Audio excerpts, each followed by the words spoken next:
You have these other liberal leaning polls projecting a liberal win in the next election, which doesn't make sense. Like, this is a historic turn, folks, like an absolutely historic turn. And it's statistically suspicious.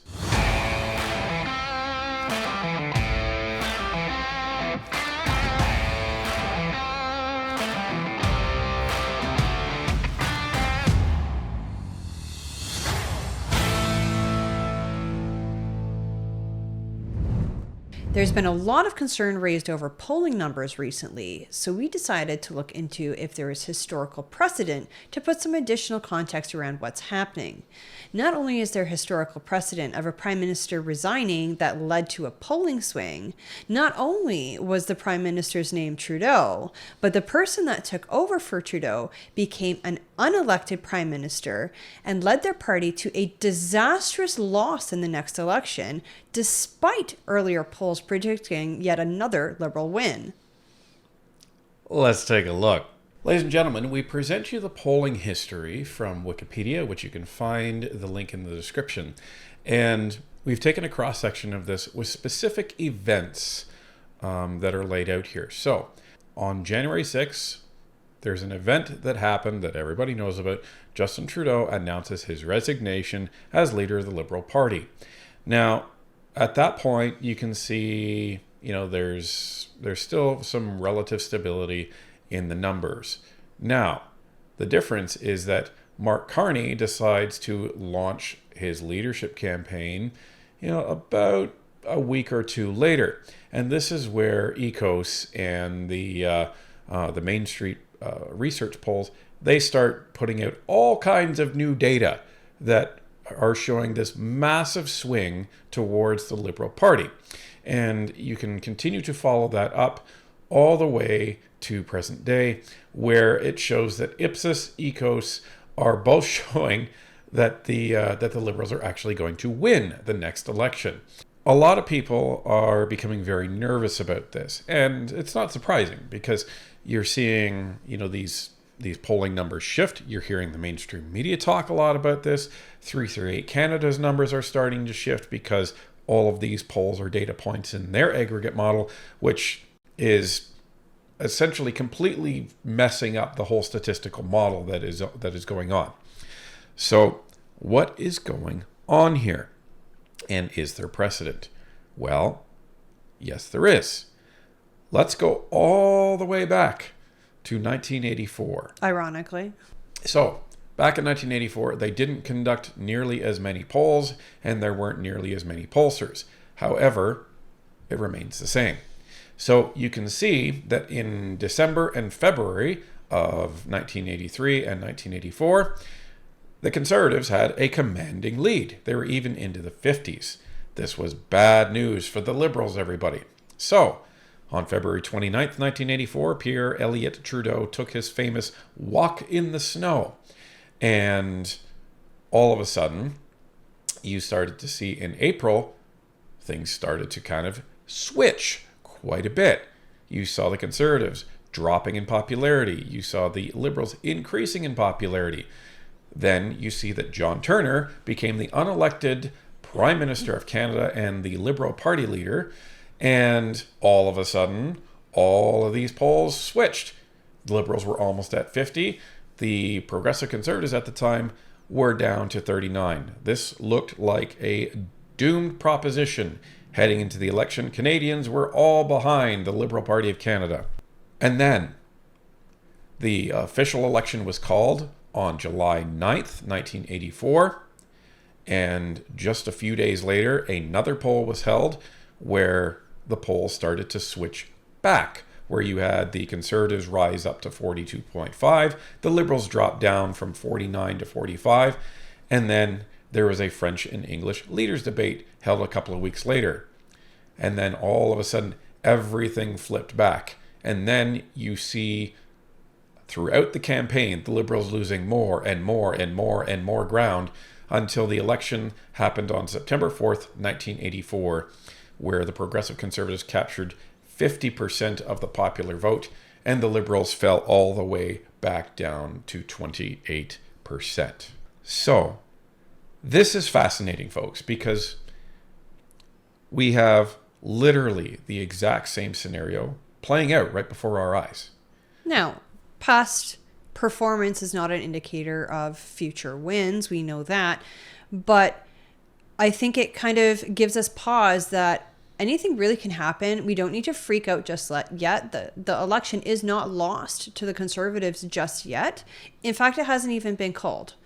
So I think that if the Conservatives work really hard, and if we all work really hard to support them, that we can pull off a win.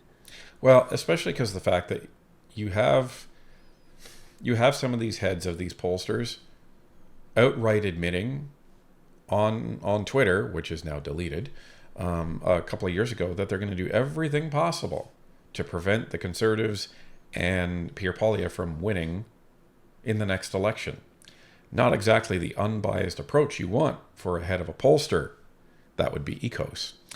So it's no surprise that all of a sudden, after Prime Minister Trudeau resigned and this leadership race started up, ECOS started throwing out all of these polls to try and skew all the data and influence public opinion that you better vote with the Liberals because that's where everybody else is going. Right, and that's kind of one of the functions of these polls is so undecided voters look at these polls and go, well, what's everybody else doing? I think that this is the Conservatives' election to lose. It's going to be a lot harder with a leader other than Trudeau at the helm. But we as Canadians decide the fate of this country. Look at the Ontario provincial election that just concluded yesterday. Less than half of eligible electors voted in that election. So number one is we have to get our friends, our coworkers, our neighbors, everybody that we know, we have to tell them, okay, let's go out and vote. Let's do it together. The advance polls are open. Let's go do that. Or when election day comes, election day, let's go vote together. We need to get Canadians out to vote. That is first and foremost. Well, and we need to let them know that this is going to be one of the most significant and I would say just important elections in recent Canadian history. It's going to be the most consequential in terms of who takes power next. Now, Abacus put out a very recent poll. What did that say? Well, this is the recent poll by Abacus. So they still have the Conservatives at a 12-point lead over the Liberal Party. Isn't that interesting? Because you have these other Liberal-leaning polls projecting a Liberal win in the next election, which doesn't make sense. Like, this is a historic turn, folks. Like, an absolutely historic turn. And it's statistically suspicious is the way I would categorize this. But one interesting thing, and nobody should be relying on this at all, but you always hear the phrase follow the money, right? Well, there's some people that aren't convinced by these polls at all, and they're actually willing to put money down on it. Who is that? Well, the betting markets. So the betting markets, despite all these polls, despite everything that's going on, are like profoundly predicting a Conservative win. So what do we mean by that? Well, a bunch of betting markets have actually opened up the bet of who's going to win the next election. Is it going to be Pierre Poilievre or is it going to be the Liberals? And even with all of these polls, over $13 million has been laid down on these bets, and it's almost a 4-1 shot that the Liberals are going to win. So if you put down $10 and the Liberals win, you'd win around $37. The winnings they're offering, if the Conservatives win, if you put down $10, you're only going to win $12.50. So you're going to make out ahead about $2.50 from your original bet. So what does that mean?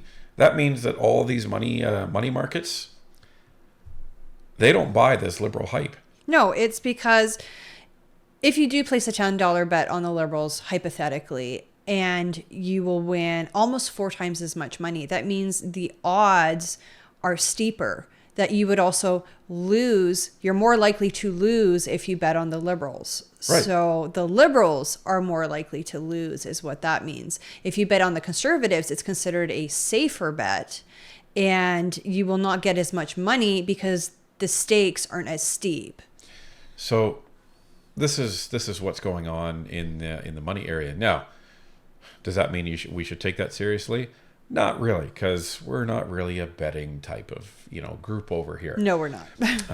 But you have to take it as just a data point that it's interesting that when the actual chips are down and money's involved, this is what people are saying, and this is what people are considering. And this is what the odds are showing. The odds are showing that the Conservatives are more likely to win, and that's why you would get paid out less. Right. So this is something to consider, because these pollsters putting up these polls, they don't really have anything to lose. But the people that put down over $13 million on who's going to win the election, they have a lot to lose, as well as the people that are offering these odds in the first place. So the people that are offering the odds is that the Liberals are going to, win the next election at 4-1. They stand to lose a lot more money if the House actually loses that bet.